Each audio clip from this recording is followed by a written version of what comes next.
Good morning. My name is Brett Eliasen. I'm here joined by Tyler Selcer. We're both associate attorneys at the law office of Jacob E. Martinez.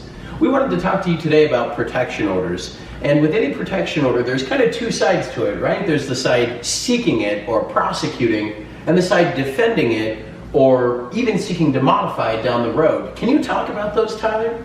Yeah, absolutely. At the very beginning of any protection order case involves the protection order being put into place.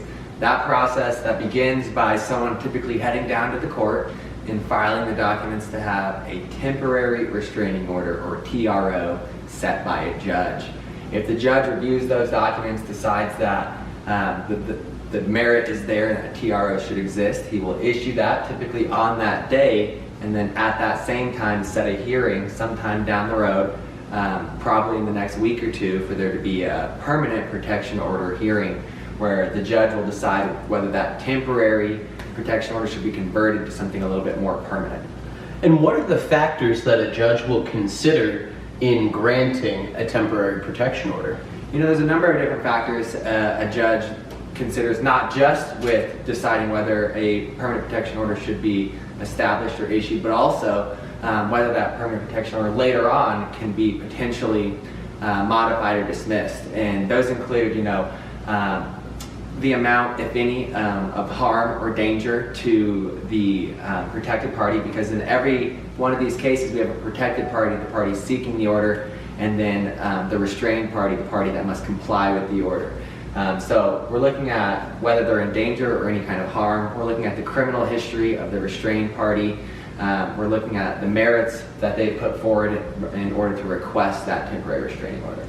And so they've kind of codified those broader categories into a little more narrow areas that you have to demonstrate before the judge will grant a temporary protection order. Those are to prevent stalking, to prevent assault, to prevent domestic violence or child abuse, or to prevent sexual assault, right? Yeah, absolutely. And any of those can be the basis for a permanent protection order being issued.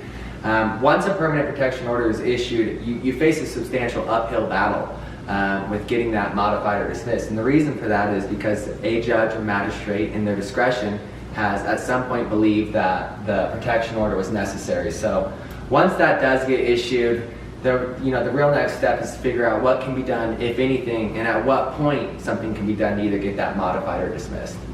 Okay, and are there any guidelines for how soon after a protection order is issued that it can be readdressed? Yeah, absolutely. The most important thing when figuring out just that initial hurdle of getting the ball rolling on getting it modified or dismissed is who's going to be involved. Oftentimes there's a relationship between the protected party and the restrained party. They're either co-workers, significant others, some kind of other family members, or even friends.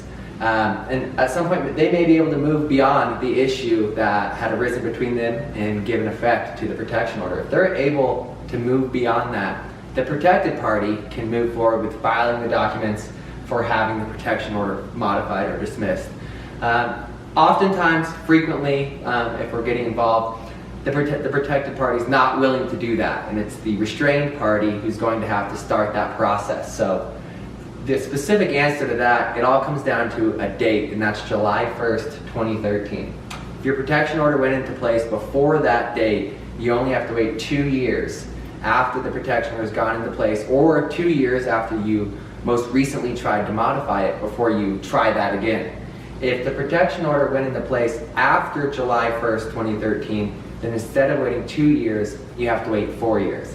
So if your protection order, your permanent protection order went into place in 2018, you wouldn't be able to try to modify that or dismiss that until at least 2022.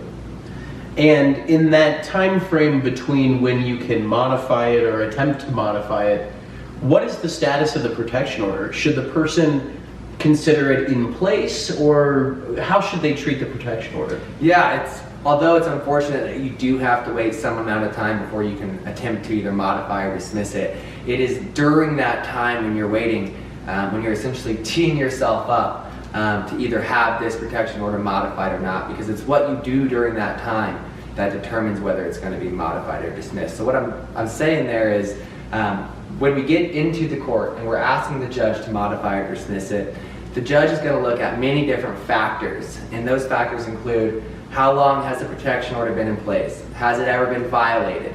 Have you ever been in trouble since the protection order has been put into place? Or maybe even had a different protection order placed against you. So it's during those times before you're seeking to have it modified when that behavior is going to be relevant to whether it's dismissed or not. So it's almost like a person's under a microscope during that period. Yeah, it's absolutely a microscope. Like I said earlier, you're facing an uphill battle, and it's not made any easier by the fact that as we go through this process, fortunately, hopefully, we're in a situation where we're able to even get a hearing. We would speak at the very beginning of the process.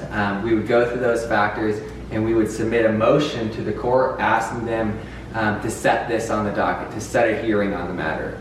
If the judge receives that motion and finds the information sufficient to provide us with a hearing, then we have to serve the protected party with a copy of that motion and a notice of that hearing. That protected party, it may have been years since you've spoken to them. They may have moved across the country, so it can be difficult to find them sometimes. But we have investigators, process servers that we work with, and they can typically find who we're looking for. Even if they can't find them, as long as we've done a due diligence to try and find them, that's really what the judge is looking for. So after we find them, serve them with those documents, we're obliged to turn those documents into the court so the judge knows that the protected party is on notice. And if the protected party chooses to be at that hearing, they are entitled to be there. Okay, well, I think you've given us a pretty good sense of what protection orders look like. Now let's turn to the big question. What does it cost to have a protection order prosecuted by our office, or defended, or attempted to be modified? 3 different options. What's the price? Yeah, absolutely. On a type of situation like this is always, with any other situation, one of the most important questions that we're looking at is what's your max exposure financially in this process? And the easiest answer is typically $1,500. That amount of money up front is paying for us to commit to the matter one way or the other. It gets us filing the motion, it gets us walking through the process of getting that protected party served. As long as the protected party can be served for under $250, then that invoice for the service there will come out of the $1,500. The client's always responsible for any excess over that $250 for the process server part of that process. But at the end of the day, you're not going to get anything back, but you also know you're not going to have to put anything more up unless you go over that $250 on the process server. Well, Tyler, thank you for joining us. Is there anything you want to add about protection orders before we sign off for the day? No. We pointed it out before, this is obviously a difficult task ahead of you if you're looking to modify or dismiss a protection order. It can have profound impacts if we are successful, not only restoring your potential Second Amendment rights, but also just allowing you to move forward with knowing that this is no longer trailing you. So although it's a heavy task, we're confident in our ability to assist you in this type of matter.